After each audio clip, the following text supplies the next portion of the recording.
Nos da mucho gusto saludar a la maestra Laura Ivonne Quiroz Castillo. Ella es licenciada en Etnología por la Escuela Nacional de Antropología e Historia, maestra en Comunicación y Política por la UAM Xochimilco e investigadora en el Tlatelolco Lab del Programa Universitario sobre Estudios de Democracia, Justicia y Sociedad de la UNAM, donde trabaja culturas políticas y digitalidad. Y justamente este contacto es para hablar de esta derecha, cómo captura las redes sociales, si podemos estar tranquilos cuando en realidad existen algoritmos. Quizá hemos notado en algún momento que la red social X o quizá Facebook pues nos presentan algunas publicaciones de usuarios que no seguimos y que claramente no tienen nuestra tendencia ideológica, o que no, ni siquiera para hablar de ideologías, ni siquiera es compatible con la discusión en la que nosotros generalmente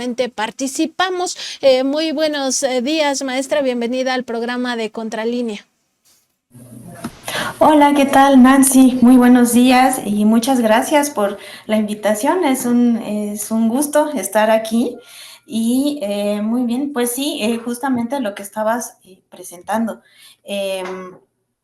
No podemos hablar de una neutralidad de plataformas, si bien estos espacios digitales se han presentado como plazas públicas donde todos podemos expresar nuestra opinión, y es muy cierto. La verdad es que, digamos que a diferencia de los medios que suelen estar editorializados y que por ahí podría también, bueno, uno como espectador de los medios tiene que también estar muy atento a qué tendencias ideológicas, qué líneas de pensamiento siguen los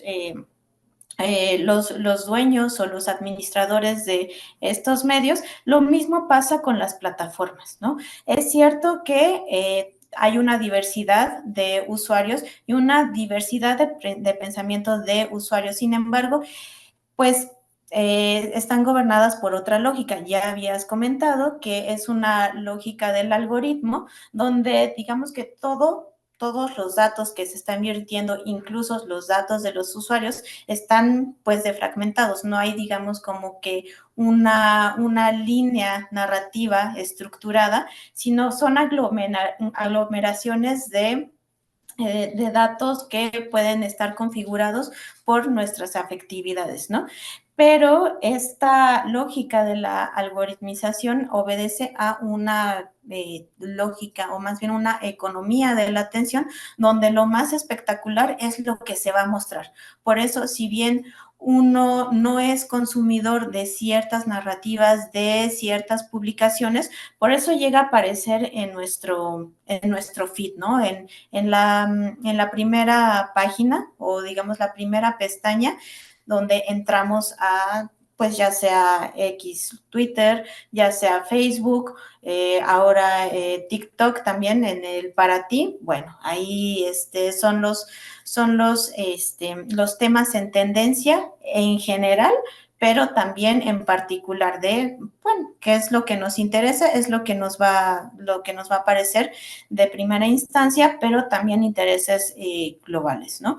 Por eso mismo, digamos que hay un sesgo tanto en general de quienes gobiernan estas plataformas, que pues aunque haya ciertas expresiones que estén asociadas a la derecha, la verdad es que va a estar obedeciendo a esta espectacularización, que es lo que son los temas en tendencia. Ahora bien, si estos usuarios están configurados hacia ciertas preocupaciones, pero también ciertas interpretaciones de la realidad, pues también eso se va sumando, y por eso podríamos decir, bueno, en el caso particular, por ejemplo, de Venezuela, pues nos va a parecer que, digamos, una crítica, ¿no?, a estas elecciones, algo que genere más polémica. Bueno, eso es lo que nos va a aparecer en cierta instancia, y que también nosotros tenemos que reconocer que va a hacer eco a nuestras experiencias, particulares, incluso si no estamos viviendo la realidad particular y concreta que se vive en ese país, ¿no? En esa localidad. Aprovechar este contacto para preguntarles sobre el caso particular de X. Generalmente le atribuimos pues a estas redes sociales como si se tratara de un espacio de libertad y como si el algoritmo en realidad estuviera leyendo nuestras preferencias de contenidos, es decir, como si todos los contenidos que nos ofrece de forma automática respondieran a nuestras búsquedas, por ejemplo, en internet, o a lo que comúnmente consumimos, o a los seguidores o más bien a quienes seguimos en esas redes sociales. Sin embargo, todo parece indicar que estos no son robots neutrales que se han utilizado, como en el caso que ya veíamos en el pasado de Cambridge Analytica, o en el caso de Facebook, o en el caso particular de X, pues como actúa su propio dueño, Elon Musk, este empresario, pues con mensajes incluso de mentiras, lo que hizo recientemente con este video que compartió en esta misma red social, que violaría las normas de X, porque es un video tergiversado, manipulado, donde supuestamente la candidata del Partido Demócrata, Kamala Harris, se refería pues de una forma denostando al actual presidente Joe Biden. En realidad eso nunca pasó, era un video trucado. En ese sentido, preguntarle qué tanta afectación ha tenido esta red social desde la llegada de Elon Musk, si se puede ver un cambio en esta red social hacia la derecha, o si esto pues no ocurre, si no hay este tipo de tendencias, o no hay manera de saberlo. Bueno, esto tiene que ver también como con las tendencias narrativas de los propios usuarios. Elon Musk sobre todo se ha estado respaldando en esta cuestión de notas de la comunidad, en el que cualquier publicación puede ser, digamos, desmentida por un grupo de usuarios, cualquiera que estos sean. Sin embargo, si uno digamos, cree en la veracidad o en la verosimilitud que se está presentando en las redes, puede ser que haga anotaciones o no, y estas van a ser acumulativas. Entonces, pues sí hay como una tendencia en los usuarios a creer ciertas narrativas o a creer en estas verosimilitudes de ciertas publicaciones, pues posiblemente no se desmienta, ¿no? Igual muchas de estas plataformas de verificación, pues también tienen ciertas tendencias y que obedecen a esta misma lógica. Entonces, bueno, siempre puede ser cuestionable esto, a pesar de que digamos, tiene mayor participación en la configuración económica, política y de gobernanza de la plataforma, diga, no, voy a preparar el terreno de neutralidad. La verdad es que siempre se tiene ciertos sesgos en cuanto a qué se permite y qué no se permite y qué tanto digamos, tiene cualquier usuario acceso a esa participación de la regulación de la plataforma. Entonces, siempre te podemos ver como estos asegúnes en cuestiones de neutralidad, de sesgos y de disputa de sentido. Aprovechando también esta entrevista, preguntarle qué tanto ha pasado en este tema de los algoritmos o de la derechización de estas redes, o de que en efecto no es un terreno de neutralidad. Para el caso mexicano, ustedes en el Tlatelolco Lab han hecho un seguimiento desde antes que empezaran las elecciones presidenciales, incluso después tienen como estos informes informes de cierre del proceso electoral respecto de las redes sociales. Estas tendencias a posicionar, por ejemplo, lo de narcopresidente, narcocandidata y narcogobierno a partir de estas campañas mediáticas ya en las corporaciones mediáticas nacionales e incluso extranjeras, pues cómo digamos, cómo ha sido el fenómeno del algoritmo en esta plataforma X. ¿Pudieron ver alguna tendencia que nos lleve a pensar que esta plataforma, para el caso mexicano, está más volcada hacia este pensamiento conservador, hasta este pensamiento de derecha que ha manifestado su propio dueño Elon Musk?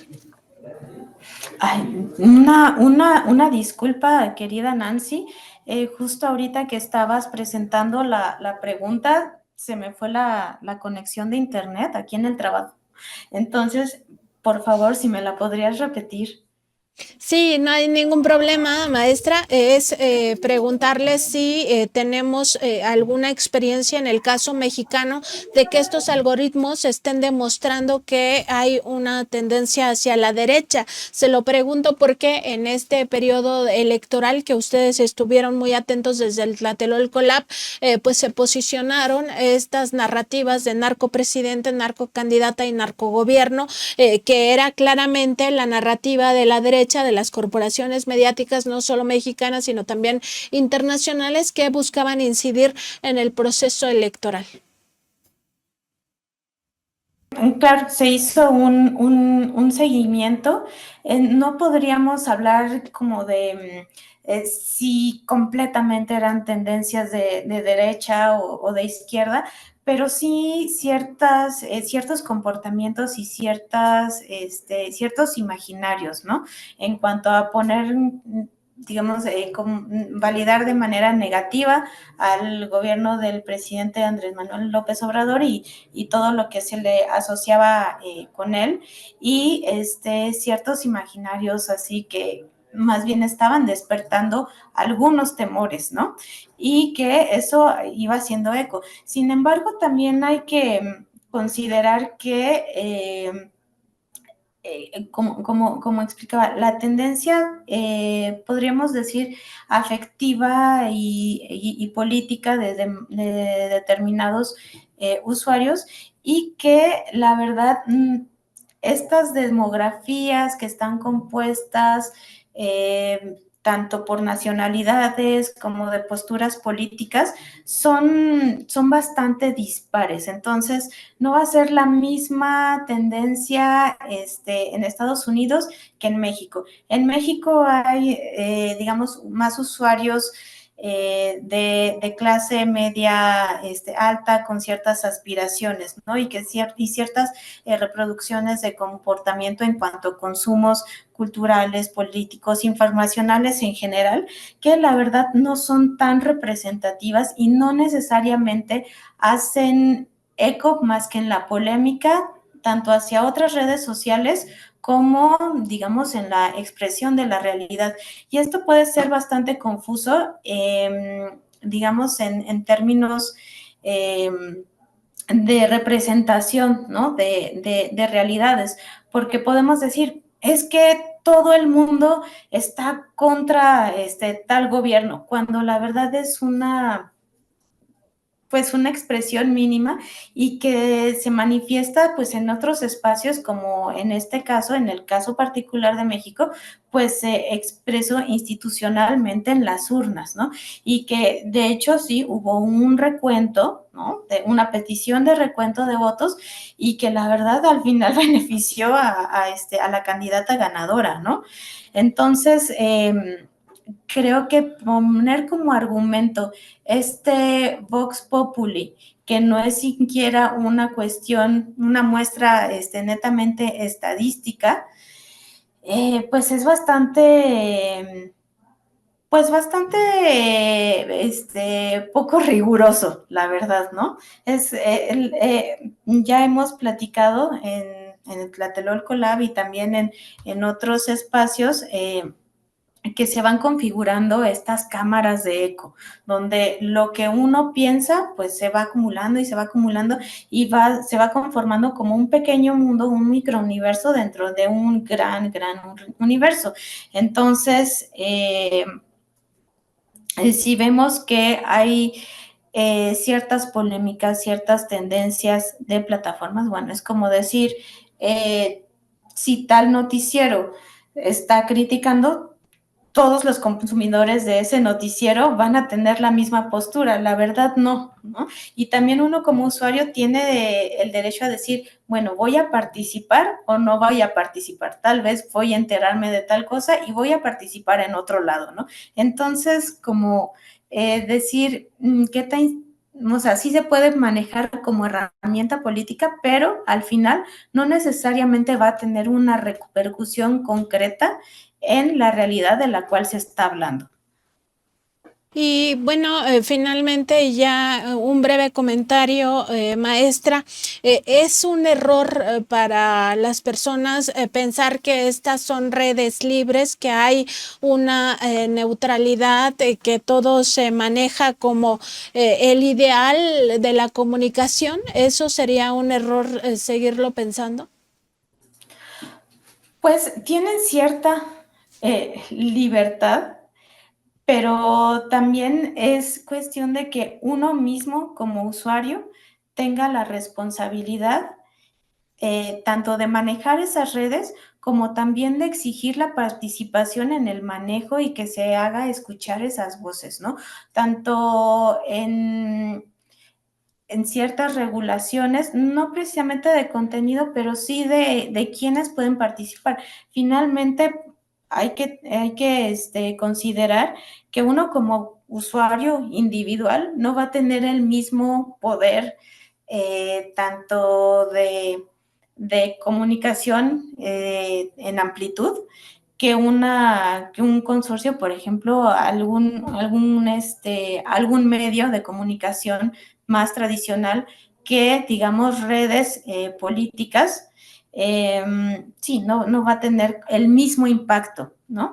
Entonces, hay que considerar eso, que un usuario puede ser una persona, un individuo, o puede ser una colectividad, o puede siquiera ni siquiera existir, ¿no? Sino estar automatizado.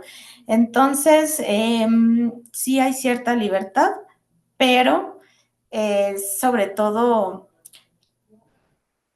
¿cómo se configura esa libertad de opinión, o más bien cómo va a influir, ¿no? Como esos esquemas, digamos, de pseudodemocracia o pseudo libertad en nosotros, ¿no? Y en nuestro poder de opinión y en nuestro poder de ejercimiento de digamos, nuestra postura, nuestro poder de ejercimiento comunicativo también. Eh,